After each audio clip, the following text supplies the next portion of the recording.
Well, when Lauren started out here in grade 9, she bit off everything she could. She got involved in everything she could. And she made a really great transition in grade 9, had to catch up on some stuff, but, found her stride probably halfway through the year. And her marks wouldn't have been what they would have been in the public school, but, she was quite content with where she was. In grade 10, things got a little bit more hectic and there was more to get involved with, and senior school sports are a little bit more involved than junior high sports. And she did lots of stuff outside of school, and her marks weren't what they could have probably have been elsewhere, but her marks were pretty darn good here. She was what I'd say, the middle of the road kid.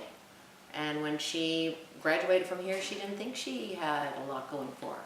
She saw kids with much better grades and lots of great scholarships that came down the tube compared to her, scholarship that she went off to university with. But she measured herself against kids saying, I'm not ever going to accomplish what they could have accomplished.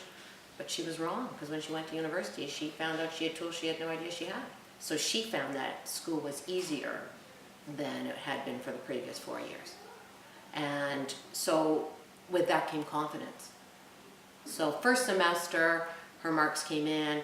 Her average when she would have left here would have been, probably, 80, 85. And when first year university, her marks were all like, they were top of the heap. It's like she was shocked. Like she thought there had to be something wrong. Like this didn't happen to her anymore, right?